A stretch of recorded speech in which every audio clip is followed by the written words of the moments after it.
Many people have accepted that Jesus died and rose up. They have accepted the gospel of salvation. They know that Jesus loved the world. They know that God loved the world. They have accepted it and joined the family of God. But they came in and saw that we only preach a message. We don't practicalize the message. It's not the love God showed us to give us a son. It's not the love God showed us to make us sons. It is God's love we must demonstrate to keep other sons. The power of Christianity, it flows in love. You are not powerful in Christianity. You are not powerful if you don't love. The most powerful is not the one who preaches and people come forward that have given my life to Christ. The most powerful is the one who sustained the one who came forward until he kept his faith till the last day. We don't know our assignment as a church. Our assignment as a church is not to be proving how we can prophesy, how we can preach, how we can let people fall, how we can do this. Our assignment is to practicalize the message of the cross until everybody come among us and they don't see anything but love. Suddenly a doctrine shot up and we started to fight enemies in church. In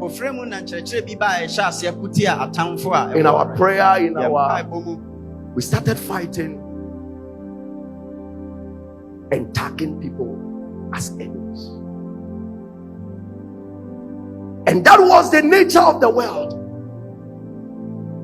They were able to look at people like us and tag them as enemies. And they fought them, attacked them, and they lived their lives to disadvantage those they have tagged as enemies. And suddenly the church adapted it. And we brought it into our worship and our system. And we started introducing something called enemies. We brought it in our prayers. We brought it in our preachings.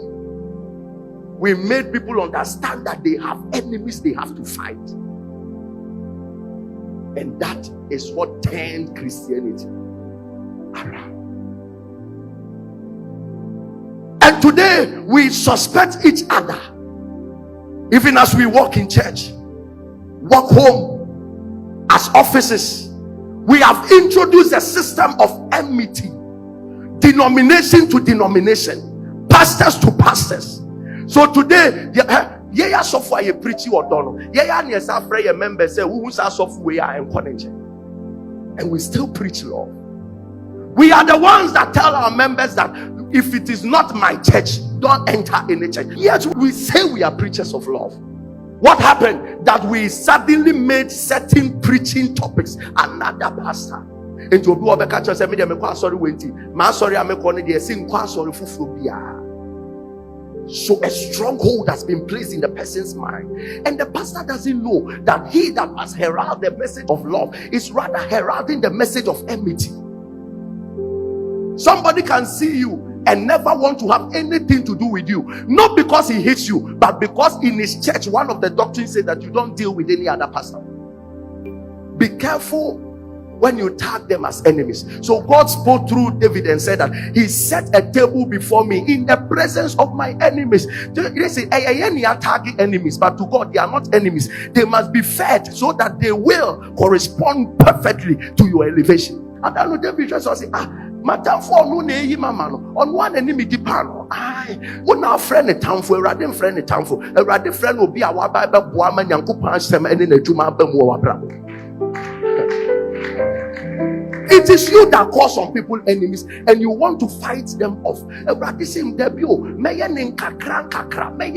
I would take my time, because if they leave, a higher enemy will come. So there are people we call enemies. They are the reason why other enemies have not come. It was in Job chapter 42 that God made Job understand that his friends were not really enemies. God told Job, pray for your friends. And the moment Job prayed for his friends, God doubled the blessings of Job. Because without them, Job, you would not have stayed up to hold on to your faith. You wanted to prove to them that your God will redeem you. And God intentionally planted them. There are some people like they are sustainers of our faith. You wouldn't have been pushing like this. And to thought that you need somebody who will stand you. Do you know why the brothers of Joseph got an inheritance in the land of Egypt. They shouldn't. But without their enmity and their hatred was a divine assignment. Without their hatred, Joseph, you cannot be a prime minister. So after you wrote on their hatred to become a prime minister, they must have a share in your blessing. So God made sure that they got Goshen. Why? Because it was their hatred that brought you elevation. You tagged them enemies. God didn't.